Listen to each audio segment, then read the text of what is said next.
So here's the box that the 2017 edition of the Galaxy A7 comes in. To keep things simple, I'm going to be referring to it simply as the Galaxy A7. Anyway, opening up the box, we've got the A7 itself. Let's peel the protective plastic off. And there's this little sticker to the back, removing that.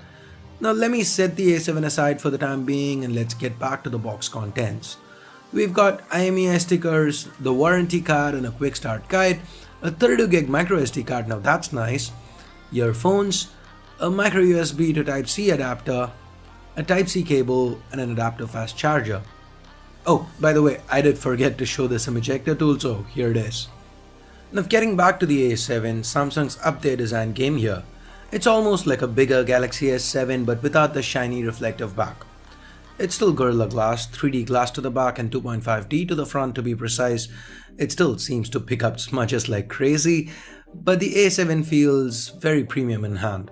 By the way, this is one of the first Galaxy A phones to sport an IP68 certification, so it is as water and dust resistant as the Galaxy S7. Now let's take a closer look at the button placements.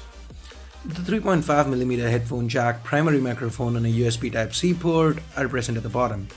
To the left, we've got the volume rockers and a tray. This is for SIM 1. Up top, we've got a secondary noise cancelling microphone and yet another tray. Here's where you can pop in your second SIM card and a micro SD card. I like Samsung's decision to not go with a hybrid setup here. The power button and the speaker are located to the right.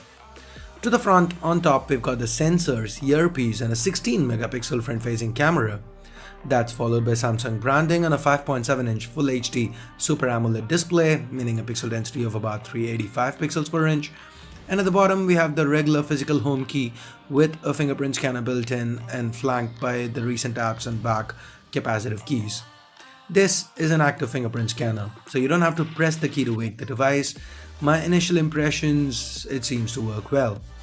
To the back, we've got Samsung branding and above that a 16MP camera with a single LED flash. Fun fact, the A7 is just 7.9mm thick and yet this camera doesn't protrude at all. Now underneath the hood, the A7 is powered by a 64-bit Exynos 7880 chip. This contains 8 Cortex A53 cores clocked up to 1.9 GHz each, coupled with the Mali T830 MP3 GPU and 3 GB of RAM. On paper, it should be about as powerful as the Snapdragon 625. Does it translate to real-life performance? Well, that's the question, right? We'll have more on it in the full review. Do note that this 7880 is also built on the 14nm FinFET process, just like the Snapdragon 625. So expect it to be quite power efficient. Anyway, there's also 32 GB of onboard storage and a 3600 mAh battery. The A7 runs on Android 6 Marshmallow with Samsung's latest TouchWiz UI on top. This is the new refined interface that we first saw on the Galaxy Note 7. Despite not being a flagship device, Samsung's not omitted the basics like a gyroscope or ambient light sensor here. There is support for an always-on display functionality. If you don't like how this interface looks, you can change it quickly by swapping it out with one of the themes from the theme store.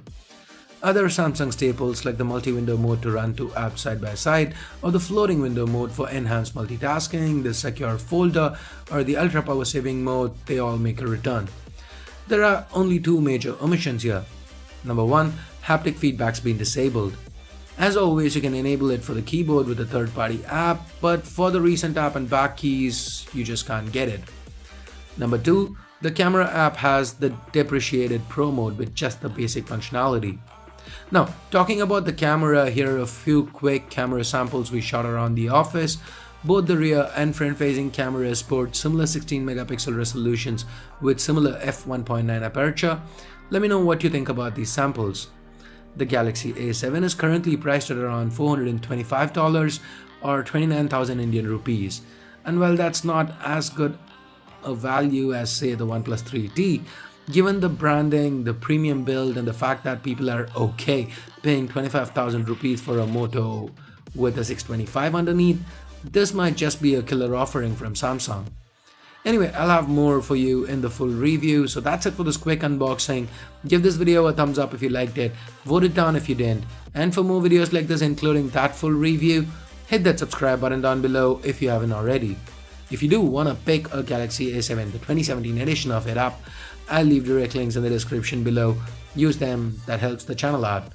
So now that's done, if you're wondering what to watch next, here's a relevant video. Click that, hopefully you won't be disappointed.